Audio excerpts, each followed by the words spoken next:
안녕하십니까, 김현치입니다. 오늘 전해드릴 소식은 스포티지 풀체인지 사전 예약 일자가 갑자기 변경이 돼가지고 업데이트된 내용을 알려드리려고 하고요. 또 하나는 사전 예약하시려면 뭔가를 준비를 해야 되잖아요. 미리 가격표도 아마 공개가 될 것 같은데 관련해서 어떻게 하면 좋을지 여러분들에게 조언을 드리는 시간을 갖도록 하겠습니다. 지금 바로 가시죠. 네, 사전 예약 공식 일자가 확인됐습니다. 7월 6일로 지금 땡겨졌습니다. 사전 예약 전에 뭔가가 있겠죠. 다름 아닌 가격표 공개할 텐데, 사전 예약 7월 6일이 다음 주 화요일이잖아요. 그럼 월요일 날 가격표 공개가 되던가, 아니면 이번 주 목요일 아니면 토요일 정도에 출이 되고 이럴 것 같은데 발빠르게 알려드리도록 하겠습니다. 가격 분석까지. 파워트레인 1.6 가솔린 터보, 2.0 디젤, 그 다음에 1.6 가솔린 터보 하이브리드 3개가 있는데 어떤 거 여러분 선호하시나요? 1.6 가솔린은 가격에서는 유리하죠. 디젤이나 하이브리드 대비. 하지만 연비에는 좀 불리하고요. 유지비가 좀 불리할 수 있습니다. 10 정도 전후로 나오니까 시내 주행 시는 더 불리하고요. 9 정도 나오죠, 시내는. 그리고 건식 DCT가 들어가요. 요게 좀 약간 꿀렁거림이 있을 수 있다고 하니까 이런 부분은 좀 참조를 해주시면 좋고, 만약 이게 싫다 그러시면은 뭐 자동 6단이 들어가는 하이브리드로 가시는 게 좀 더 좋을 수도 있고요. 2.0 디젤 같은 경우는 가격은 가솔린과 1.6 하이브리드의 중간 정도 되겠죠. 연비에서는 유리합니다. 그래서 유지비가 좀 더 유리하고요. 다만 아쉬운 점이라면 2.0 엔진은 이제 개발을 아예 안 하고 디젤 엔진 같은 경우는, 그래서 마지막 디젤 엔진이라는 거 앞으로 이제 계속 비선호 사양 엔진이라는 거를 좀 참고해 주시면 좋을 것 같아요. 마지막 1.0 하이브리드는 가격에서는 좀 불리합니다. 하지만 정숙성에서는 저속에서도 상당히 조용해요. 그리고 엔진이 켜져 있는지도 모를 정도로, 그리고 연비면에서도 상대적으로 디젤급 정도 되는 수준으로 좀 유리합니다. 연료비, 유류비에서는 좀 불리할 수는 있어요. 시내 주행이 많으신 분이라면 추천을 드리고, 고속도로 주행이 많으신 분이라면 차라리 연비면에서는 디젤이 유리합니다. 네, 다음으로는 트림 선택인데요. 트림 선택 여러분 어떤 걸로 선택을 많이 하시나요? 혹시 댓글로 남겨주시면은 서로 공유도 하고 커뮤니티가 형성돼서 좀 더 서로 좋을 것 같습니다. 자, 일단은 기본, 중간, 최상위 트림 3가지 투싼 거를 갖다 놨는데, 대부분 많이 선택하시는 거는 초기에 사전 예약하시는 분은 풀옵션이 제일 많습니다. 왜냐면 풀옵션이 제일 빨리 나오고 미리 사전 생산해 놓은 것도 풀옵션이 제일 많고요. 스포티지를 엄청 기다리신 분들도 사전 예약을 하시기 때문에 비중이 높다는 거죠, 상대적으로. 그래서 풀옵션 선택을 많이 하시는 것 같아요. 일단 시간이 지나면 가장 많이 나가는 거는 중간 트림입니다. 이 중간 트림에 필요한 거, 예를 들면 자율주행 보조하는 거 옵션만 좀 넣어서 가성비 있게 뽑으면 나름 이게 최상위 트림에 준한 정도로 본인은 이제 만족도는 높죠. 대신 내외관에 여러 가지 인테리어적인 건 빠집니다. 그래서 최상위 트림은 기본적으로 옵션이 많이 들어가 있지만 내외장까지 같이 들어간 거고, 장단점을 좀 보면은 기본 트림은 바로 하위 차종을 풀옵션 선택하는 것보단 차라리 등급을 높여서 기본 트림을 선택하시는 게 좀 나을 것 같기도 해요. 그리고 중간 트림은 오히려 이제 풀옵션에는 좀 빠지지만 가성비 있게 뽑을 수 있는 게 장점이고요. 최상위 트림은 중고차를 팔 때 가격 방어가 상대적으로 나머지 트림보다 좀 유리한 그런 각각의 장단점이 있으니까 좀 참조를 해주시면 좋을 것 같습니다. 네, 그리고 역시 이제 옵션 선택에 대해서 좀 고민이 많으실 것 같은데, 차종을 보면은 이게 투싼이에요. 모던에 옵션이 쭉 있고 프리미엄도 옵션이 이렇게 쭉 있습니다. 그리고 인스퍼레이션도 옵션이 상대적으로 좀 적죠. 이렇게 있어요. 그리고 여기에 이제 디젤 옵션도 선택하고 뭐 사륜구동 옵션도 선택하고 뭐 쭉 있는데, 이 중에서 과연 어떤 옵션을 선택하면 좋을지 이제 투싼 기준을 좀 말씀을 드릴게요. 거의 비슷하게 사양 구성은 될 거기 때문에, 대신 이 옵션하고 똑같이 들어가지는 않고 당연히 10.25인치 내비게이션은 12.3인치로 되겠죠. 듀얼 디스플레이로 최신 기술이 들어간 투싼을 기준으로 각각 좀 분류를 해봤습니다.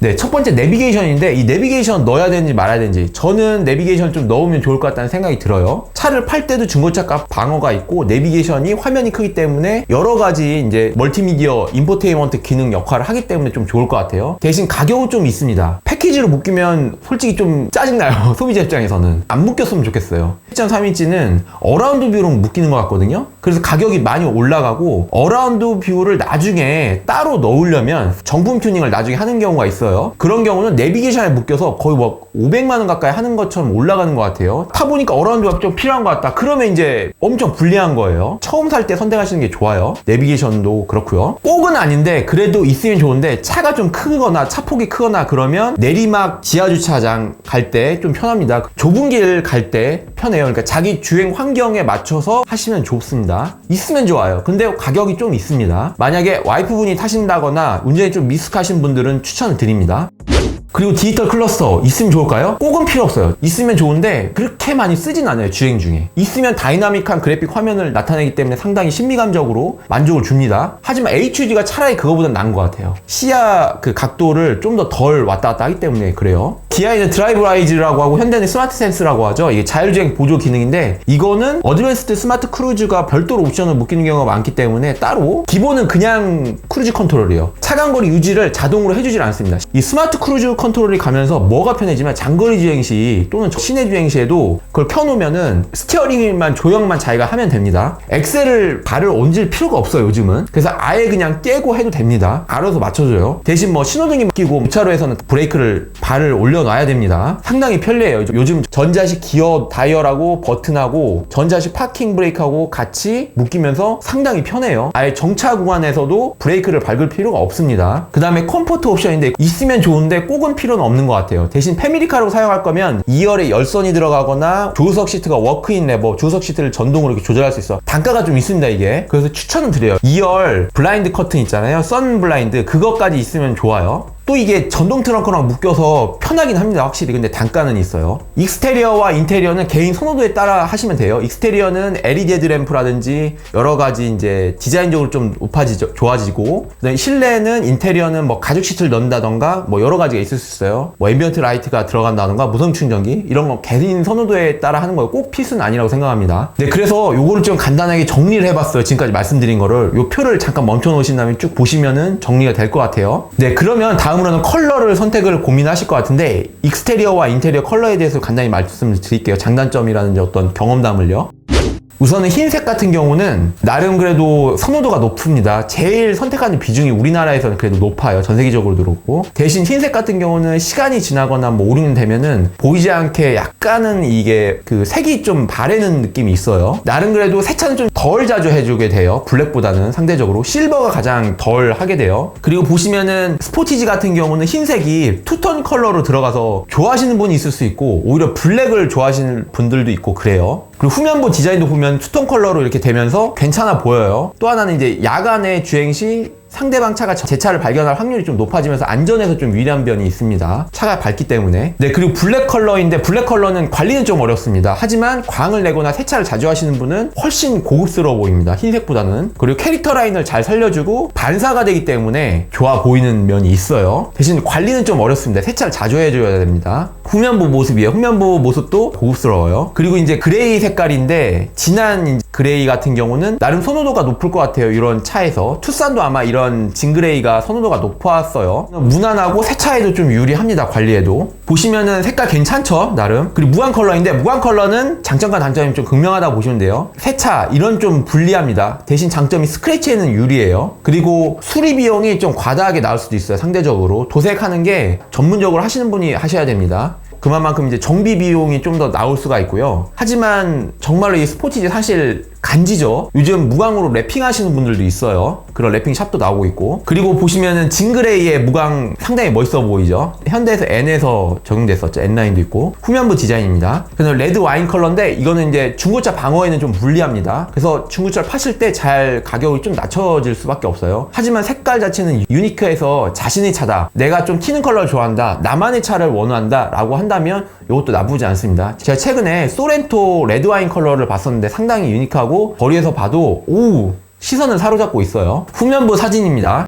예, 다음으로는 인테리어 컬러인데 싼 나온 거예요. 블랙이 있고 다크 네이비, 그 다음에 다크 브라운, 그레이 이렇게 좀 총 4종류 정도 되는 것 같아요. 하지만 인조 가죽과 리얼 레더 이렇게 두 가지로 나눌 수 있습니다. 현재까지 공개된 스포티지 내장 컬러는 오렌지 브라운, 그 다음에 블랙 퀼팅이 있고 블랙 컬러예요. 그 다음에 그레이가 있고 있어요. 보시면 퀼팅 들어간 거는 최상위 트림일 것 같고요. 세 가지 봤을 때 장단점 좀 말씀드릴게요. 첫 번째 오렌지 브라운, 약간 밝은 톤의 브라운일 것 같은데 선호도는 있습니다. 나름 유니크하죠. 하지만 중고차 팔 때는 좀 불리한 면이 있고 자신의 차라는 걸 좀 강조하고, 특히나 이제 스포티지 차명과 같이 스포티하게 가져가는 것 같아요. 이 차는 이제 관리는 나름 괜찮아요. 때 타는 거는 좀 유리할 것 같고, 블랙이란지 와인 컬러가 브라운 계열이요. 그레이 대비 상대적으로 유리합니다. 단점이라면은 아까 말씀드렸어요. 그 블랙 퀼팅 사양인데 블랙 퀼팅이 사실 가장 무난할 수도 있어요. 왜냐면 이게 이제 인조 가죽이냐 가죽이냐 따라인데 인조 가죽 같은 경우는 초기 착자감이 좀 불리합니다. 겨울철에 실내 차를 세워놨을 때 처음 타면은 차갑습니다. 가죽 대비요. 대신 좀 가죽 대비 관리는 좀 편할 수 있어요. 뭐 이렇게 오염물에 좀 더 닦으면 되니까 물티슈 같은 걸로. 그리고 오래되면 차가 이게 볼스타 같은 경우는 찢어지는 경우가 가죽보다는 더 있어요. 중고차 같은 경우 보면 그러시죠. 그리고 가죽이 이제 갈라집니다. 인조 가죽은. 일반 가죽은 좀 주름이 지는 편이죠. 벗겨지는 내구성이라든지 그런 거에는 상당히 우수합니다. 차라리 일반 가죽이. 그 다음에 오래되면은 인조 가죽 같은 경우는 광이 나요. 좀 안 좋아 보이는 경우가 있어요. 그걸 좀